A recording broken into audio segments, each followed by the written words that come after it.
The scheduled one is probably the test. The scheduled one is probably, oh.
Good on microphones? Do we need any blobs, or is it all up here? We're good? So probably good. Go ahead, John. All right. Hello, good afternoon, everybody. Thank you for being here. We've had an incredibly busy couple of weeks here in Indiana, and my name is Jonathan Whittam. I'm the Director of Homeland Security here in Indiana. I can't stress enough how well this response has gone to date. All right, we have full support from Governor Braun, from this administration, from our legislators. I am so pleased with the amount of support that we've received to do this as quickly and efficiently as possible for Hoosiers. So thank you to Governor Braun. We have a lot of folks here today to brief on different aspects of the response and now the recovery effort. But thank you to the media for your coverage of this event. I think that helped save lives. I really do. People took the warning seriously, and people are better off today because of that coverage. So thank you for being a part of this response. As we enter the recovery, we now have some folks from FEMA with us here on the ground. Those resources will continue to flow into the state in the coming days and weeks, and we are very thankful to President Trump and FEMA for that major disaster declaration. So I'll be available for questions obviously after this, but we do have some opening remarks from Governor Braun. So when you think about what's occurred, I think it'll be 3 weeks this Tuesday, tomorrow, when the storm came through. I was in the region on Wednesday following, and then in Cambridge City where the brunt of all the rain hit. So I think it was fairly quickly we got the declaration of an emergency from the administration and FEMA. Thank you. And where we thought it could be as early September, if not longer, to get the request for a major declaration, we got that about as quickly as it could have come along. So want to also echo what first responders did, Red Cross, all the folks that had to throw in to get through this as best as we can. And we're here now, and with the major declaration here, they'll flesh that out in terms of what that means. But in the meantime, 211, Red Cross, a lot of your local areas have got food banks and so forth set up. Don't hesitate to reach. National Guard was mobilized from the day after, did some unbelievable stuff to help along the way. I did authorize for the next part of it, where it could be lingering, would be all the debris that's accumulated. We have put it out that the state resources will be spearheading that, along with contractor backup if we need it. FEMA's guidance along the way, but you'll see a lot of that starting to move because it's still out there, in some cases, close to where the damage occurred. So all hands have been on deck. Been pleased with the total response from local, state, to federal, and here we are with a declaration that came more quickly than what we all thought in terms of the major declaration. Hand it over to FEMA, and you can kind of fill us in on what lies ahead. Thank you very much, sir. Fred Kaler, Acting Regional Administrator from FEMA Region 5. And first, let me say thank you to Governor Braun and Executive Director Whittam for staying closely synced with us as we work to bring these resources to the survivors across the state of Indiana. FEMA may provide money to help storm survivors repair or replace items that were damaged by the storms. So that includes damage to your home, furniture, vehicles, furnace, air conditioning, other types of personal property. We may also be able to provide money to help cover the cost of temporary housing while your home is being repaired. But if you have insurance, okay, in many of the counties it's flood, obviously, was the primary impact, but obviously some of the counties it's wind, okay? So if you have insurance, definitely work with them, go with your provider and get that process started. Photographs, receipts, you get repairs going, right? Get things out, drywall cutaway, things of that nature. But also, with this declaration, the Individual Assistance Program, complete your FEMA application. The best and fastest way to apply is online, disasterassistance.gov. Over 13,000 have already registered. It's fantastic. Vast majority of those through that online methodology. Also available the 1-800 number, FEMA 1-800. It's 800-621-3362. 800-621-FEMA, FEMA. If you need help applying for assistance in the days ahead, in the weeks ahead, FEMA staff, our teams, will be out in the communities working with the state on designated locations, some state-led recovery resources. We'll offer in-person support. Citizens, residents have 60 days to apply for assistance, but don't wait. Get your application in as soon as possible. FEMA assistance will not replace all the losses. Insurance is always the best. The FEMA grant can make the resident, the home, secure and safe, but it will never be as robust as full insurance coverage. And we know that's sometimes a challenge, but we'll help in those situations. We'll help work through that. We know the state also has funds, and that's fantastic to help folks get back on their feet. So apply for those as well, and perhaps that covers things that FEMA does not or cannot. But our teams will be here on the ground supporting the state throughout this recovery process. Thank you, sir. Attorney General Kita, sadly, we're dealing with stuff already that we got to keep an eye on. Fill them in what we're doing. Yeah, thank you, Governor. I want to thank you, your administration. I want to thank President Trump and FEMA, his leaders that he sent today. This really was a fast track. I know the governor certainly had other governors and officials from other states call. They've called me as well, friends we know, and they can't believe how fast this was compared to what was happening sometimes in their own states. So it's pretty remarkable from that standpoint. That said, I know that people are hurting. The governor's constituents, my constituents. Since I'm not a first responder, my team aren't first responders. I would categorize us as second wave responders. So we're there on the ground trying to prevent people from unrighteously being separated from their money. And I'll get into some details of what I mean by that. But as of tomorrow night, I myself have been in 21 cities, 3,200 miles. My team, another 7,000 miles and 40 cities total. I've been in living rooms that have been flooded, basements that have been flooded. I've had to give hugs to strangers because that was the best thing to do at the moment. And it's what they needed most at the moment. But now, after living several days with relatives, remember what Benjamin Franklin said about fishing, relatives living for more than 3 days with you. You know, those days, that's coming to an end, and people are, I understand, could be getting frustrated. So FEMA comes at the right time to bolster our efforts. All that said, please remember that FEMA may not cover everything. It was just told you. Work with your insurance company first and foremost. Another thing, if you look at this from the perspective of the taxpayer who's funding this, and those taxpayers of Indiana and the nation that aren't impacted like some of us were directly, they can't have their money stolen either.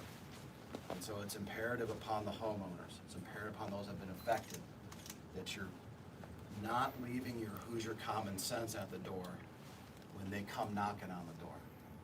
We're at our most weary right now. We're tired.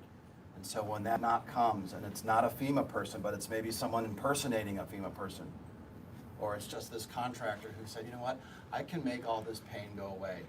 Just write me a big down payment check. That's when your Hoosier sense has to kick in and you have to fight that weariness because they're out there. You'll hear from us in the coming days and weeks about cases that we're starting against tree removal companies, maybe against contractors, maybe some others as we get facts and we find them from those thousands of miles that we've driven and from complaints that are coming into indianaconsumer.com. So be skeptical. Research your contractors. It's best if you know your contractor. If you have, and look, contractors are at a premium. If you have to give a down payment, number one, try to make it as little as possible and try to do it on the day they come. Under Indiana law, you have 3 days for whatever reason or no reason at all to get out of the contract. Use it if you have to. The contract has to have a start date and a completion date. Change orders have to be in writing. If they use subcontractors, that should be in the contract as well. What we've historically seen at the Attorney General's office is basically people who take a down payment and don't come back. Interestingly, I haven't seen that yet as much. We're seeing what seems to be exorbitant pricing. $38,000 for tree removal, $12,000 for tree removal, and they just took some branches. I'm going after those guys. They're going to get subpoenas and letters from me. But now that we have FEMA involved, they're not going to pay for fraud either. So protect yourself and protect other taxpayers by making sure you do your due diligence. Red flags to look out for, then I'll be quiet, Governor. High pressure tactics or insistence in signing immediately. Nothing requires you to sign immediately. Yes, contractors are at a premium, but they're going to be around. Verbal promises instead of written agreements. Offers to waive a deductible, going back to insurance, that's illegal. That's a form of insurance fraud. They have no control over your deductible. Claims that your contractor will hire the entire insurance claim, that's highly suspect. And if your insurance doesn't pay the whole claim, and you signed a big contract thinking you didn't have to worry about the price, but they don't pay the claim, and FEMA doesn't pay the claim, that's all coming back on you. So don't put yourself in that position. We talked about large upfront payments.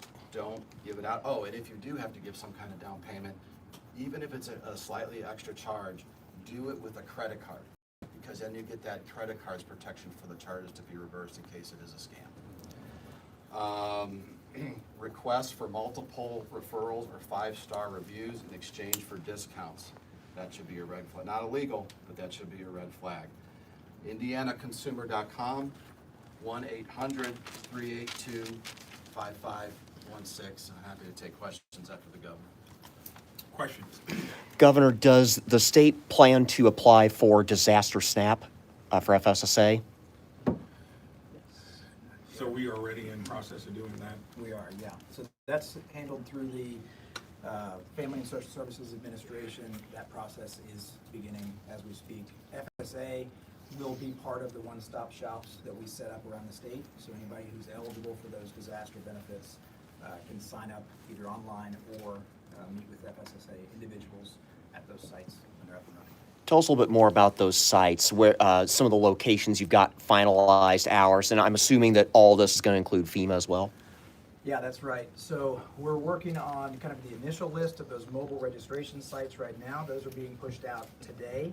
And then we are setting up the fixed sites. Those will be more of the traditional disaster recovery sites that will be located strategically around the state, populated areas, but obviously we want to go where the damage has occurred as well. So those sites are being finalized, and as soon as we have the list and the dates and the hours of operation, that's going to be a heavy push for media so that our Hoosiers know exactly where they can go in person to meet with those agencies.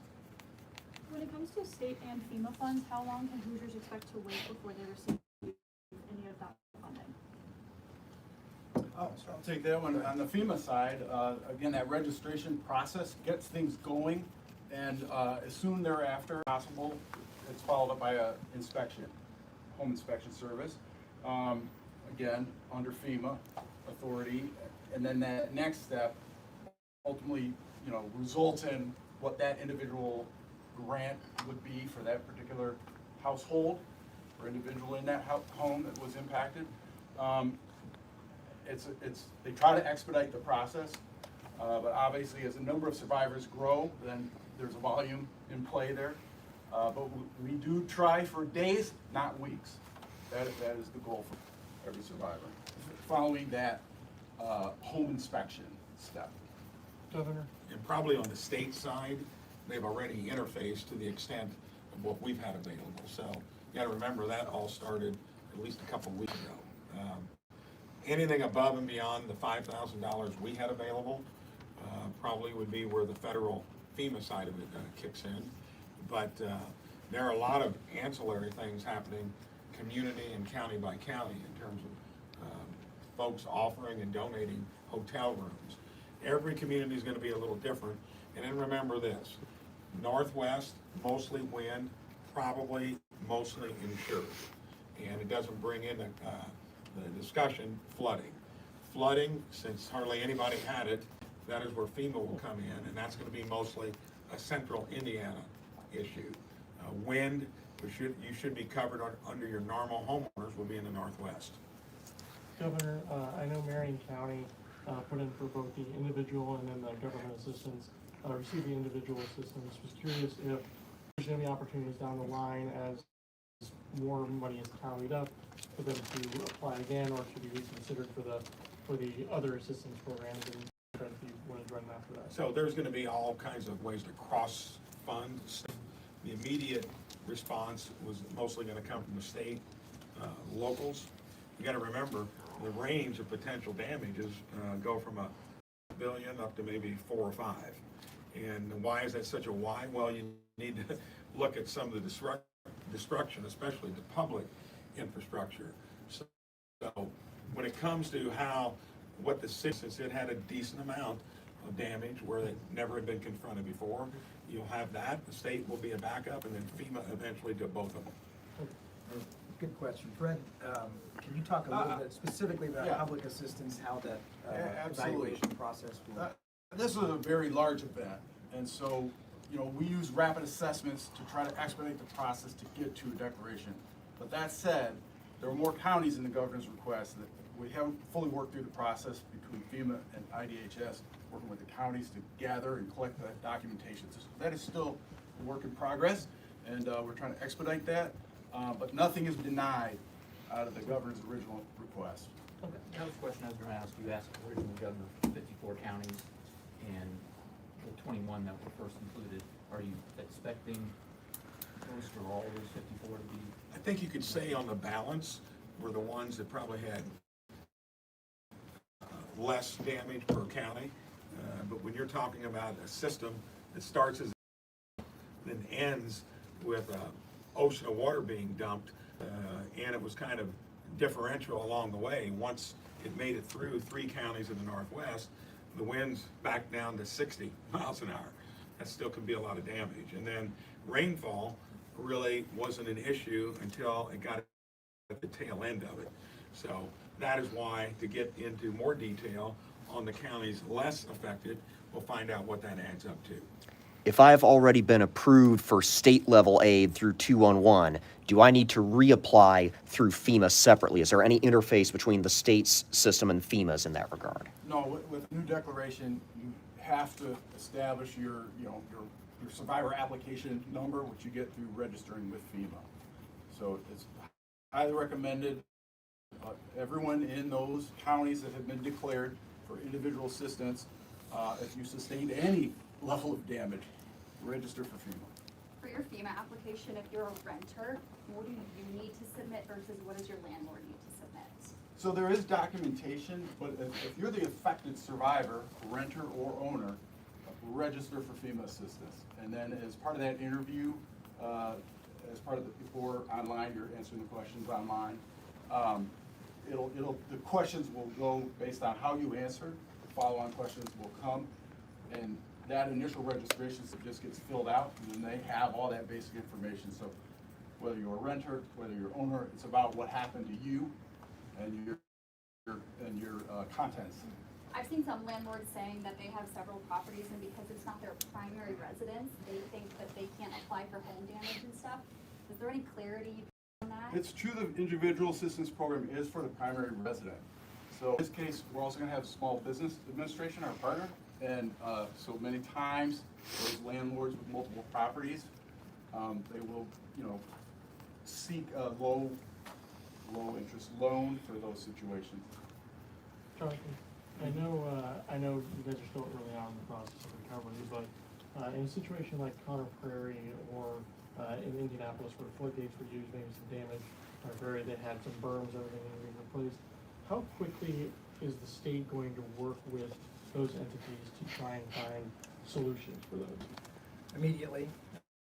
A lot of those projects have already started, and those are projects that we have initiated with the County Emergency Management Agency or with the entity that suffered some sort of damage. We're hoping that a lot of those projects shift over to this new declaration process through the Public Assistance Program. So now we'll start working those in collaboration with FEMA, with those public assistance specialists. But those conversations have already been ongoing for several days. Going back to related to my question about disaster SNAP, I have also begun the process of preparing blanket benefit replacement for people who might have been on various forms of public assistance.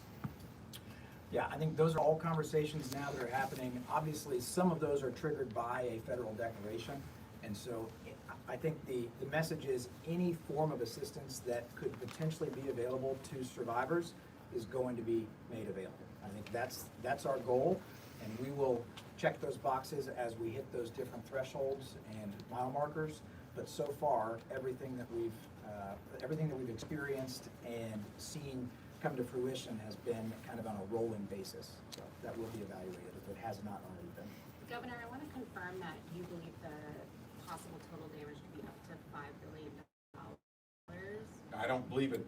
That's the range because it's so kind of variable once you take a look at it. Like the bridge, for instance, up in Carmel that was taken out. That could be anywhere from 20 million to maybe 30 to 35 million. I mean, bridges are expensive. That kind of infrastructure damage.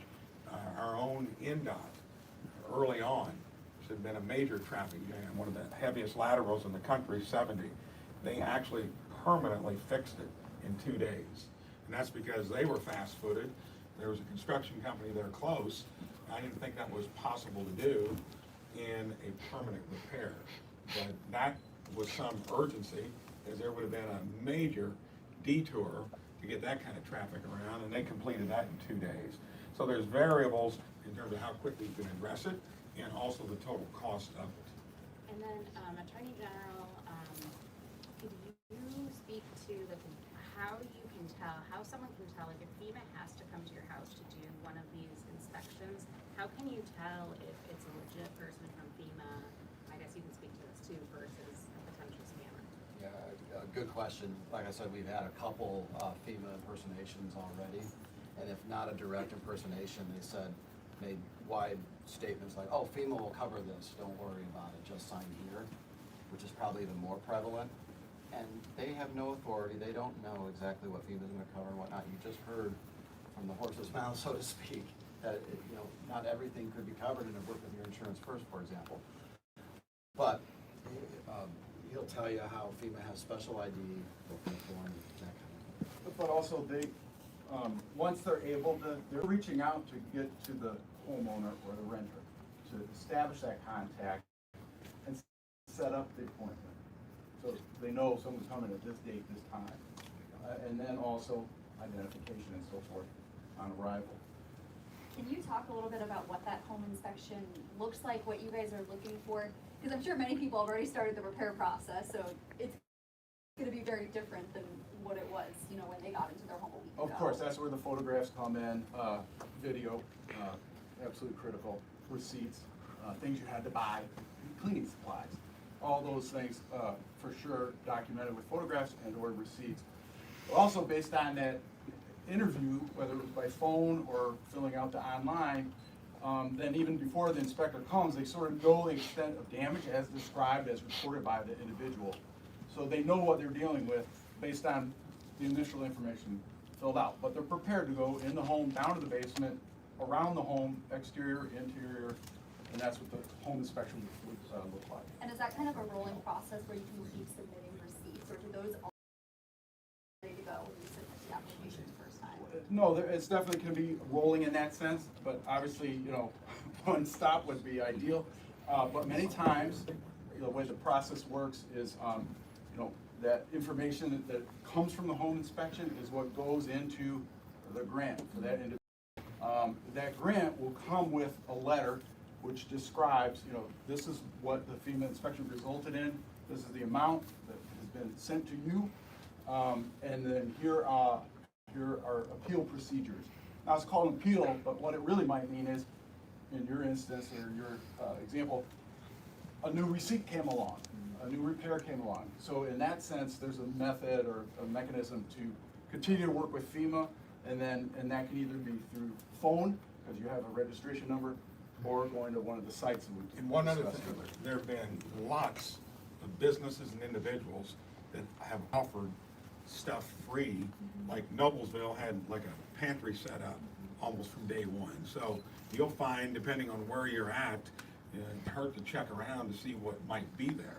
Even some hoteliers offering a place to stay, gratis. So I would just exhaust every avenue. It's out there, and local folks are gonna know that before you even have to write a check. Some of that stuff, like cleaning supplies, will be there. Food was there in Noblesville. I'm sure there's some version of that across the state. Related to somewhat to the SNAP, on Medicaid, will there be any pause in terminating people from Medicaid or doing labor assessments in these counties where people are so busy with? That question hasn't been asked before, but I don't know why there would be. I mean, Medicaid is something that you're already on. You should there assume that it would be continuing as is. I don't think there's any interruption in that. Cover all the questions you got? I think so. Fred, can you really quickly spell your last name for us so we've all got it on tape? Yes, Kaehler, Fred Kaehler. Thanks.